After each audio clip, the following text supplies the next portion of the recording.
Hello बच्चों।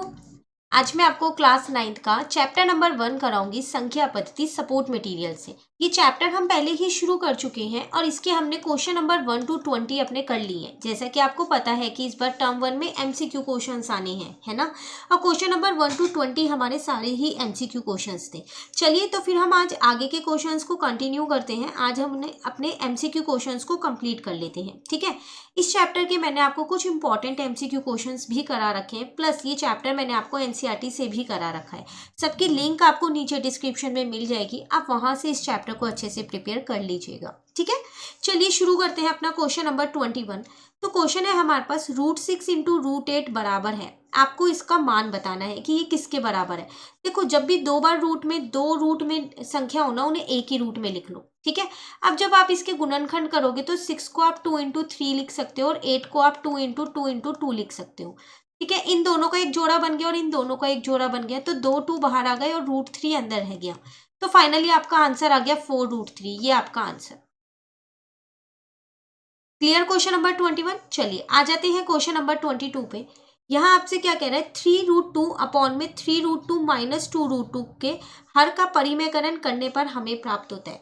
आपसे क्या कह रहा है यहाँ पर कि आप इसका परिमेयकरण करें और उसके बाद देखें कि इसके हर का क्या मान आता है। तो देखो, जब भी हम परिमेयकरण करते हैं तो क्या करते हैं, जो साइन नीचे लगा होता है ना, उसके उल्टे साइन से क्या करते हैं, हर में और अंश में गुना कर लेते हैं।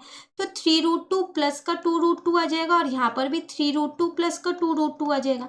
अब देखो, हमारे को सिर्फ हर का मान निकालना है, तो अंश को हल करने की कोई ज़रूरत नहीं है। क्यों? क्योंकि ये हमारे पास एमसीक्यू क्वेश्चंस है। तो आप नीचे यहाँ पर सिर्फ हर को ही हल करो। आप देखो, यहाँ एक सर्व समीकरण लग रही है a प्लस बी और a माइनस बी की। तो आंसर आ जाएगा a² माइनस का b², ठीक है। अब इसको अगर हम हल करें तो जो ये आपका वर्ग है ये 3 पे भी है, तो 3 3 जा 9 और √2 पे भी है, तो यहाँ 2 आ जाएगा। फिर यहाँ पर 2 2 जा 4 और √2 इंटू √2 2 हो जाएगा, ठीक है। 2 9 जा 18, 4 2 जा 8, आंसर आपका 10 आ जाएगा। लेकिन अगर आप अपने ऑप्शंस देखो तो इसमें 10 आंसर कहीं भी नहीं है, ठीक है। तो या तो आपके ऑप्शन में कहीं ना कहीं इस बुक में मिस प्रिंट है या फिर यहाँ क्वेश्चन में कहीं मिस प्रिंट है, लेकिन एग्जाम में ऐसा कोई मिस प्रिंट नहीं आएगा। तो आप अपने तरीके से हल कीजिएगा और जो भी आपका उत्तर है उस पर आप क्या कर दीजिएगा, निशान लगा दीजिएगा, ठीक है। चलिए क्वेश्चन नंबर 23 पे आते हैं। कह रहे हैं निम्नलिखित में से कौन ए के बराबर है। देखो, यहाँ 4 ऑप्शंस दिए हैं। आपसे कह रहा है कि जो ए के बराबर है ना, वो बताओ कौन सा है। तो आप ए वाले पार्ट को छोड़ दो क्योंकि यहाँ माइनस लगा है, इसको आप हल नहीं कर पाओगे। हाँ, बी वाले पार्ट को कर सकते हो, सी वाले को कर सकते हो, डी वाले को कर सकते हो। देख के ही पता चल रहा है कि इसका आंसर सी है। क्यों? क्योंकि आपको पता है कि घात के ऊपर घात होती है तो गुना हो जाता है। तो देखो, यहाँ 3 है तो गुना कर देंगे 2/3, ठीक है। अब जब यहाँ से ये रूट हटेगा तो यहाँ भी तो 1/2 आएगा। तो आपको दिख रहा है ना, सब चीज़ आपस में कट हो जाएंगी, तो इसका आंसर ए आ जाएगा। इसका मतलब इसी यही है आपका सी वाला पार्ट जो ए के बराबर है। क्लियर? चलिए क्वेश्चन नंबर 24 पे आ जाते हैं। यहाँ आपसे क्या कह रहा है, किन्हीं दो अपरिमेय संख्याओं का गुणनफल होता है। आप बताओ, अगर आप दो अपरिमेय संख्याओं को गुना करोगे तो क्या आएगा। हमेशा अपरिमेय संख्या आएगी या फिर कभी परिमेय संख्या भी आ सकती है या फिर पूर्णांक भी आ सकता है या फिर परिमेय संख्या और अपरिमेय कुछ भी आ सकता है। तो अगर मैं एक उदाहरण लूँ तो देखो, √3 और √2 को अगर मैं गुना करूँ तो ये दोनों ही अपरिमेय संख्या है। तो गुना करने पर मेरा अपरिमेय संख्या ही आएगा √6। तो इसका मतलब क्या, इसका आंसर ए है? नहीं। अगर मैं एक और उदाहरण लूँ, √3 को अगर मैं √27 से गुना करूँ तो आंसर आएगा √81, जिसको मैं 9 लिख सकती हूँ क्योंकि ये 9 का वर्ग होता है, ठीक है। अब आप देखो, दो अपरिमेय संख्याओं को गुना करने पर तो परिमेय संख्या भी आ रही है और दो अपरिमेय संख्याओं को गुना करने पर अपरिमेय संख्या भी आ रही है।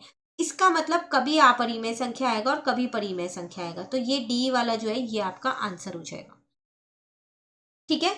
उसके बाद नेक्स्ट क्वेश्चन नंबर 25 में आपसे क्या कह रहा है, यहाँ आपसे कह रहा है √2 और √3 के बीच एक परिमेय संख्या बताओ, इनमें से कौन सी परिमेय संख्या है जो √2 और √3 के बीच में आती है।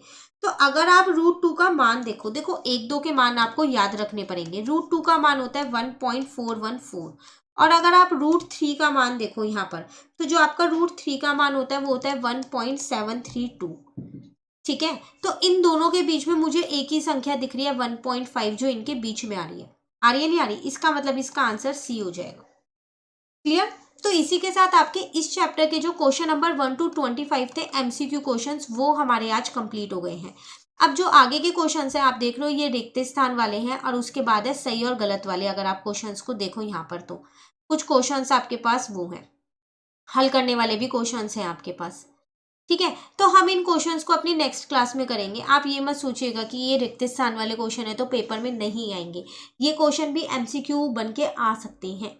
ठीक है, तो आप क्वेश्चन नंबर 1 to 25 अच्छे से कर लीजिएगा। नेक्स्ट क्लास में हम क्वेश्चन नंबर 26 से कंटिन्यू करेंगे। कोई भी डाउट हो तो आप कमेंट करके पूछ लीजिएगा, और अगर आपको ये वीडियो अच्छी लगी तो आप इसको लाइक ज़रूर कीजिएगा और मेरे चैनल को सब्सक्राइब कीजिएगा। आप मुझे टेलीग्राम पर भी ज्वाइन कर सकते हैं, मेरा वहाँ पर भी चैनल है मैथ्स बाय श्वेता के नाम से, तो वहाँ पर आपको सारी वीडियोज़ की लिंक मिल जाएगी। Thank you.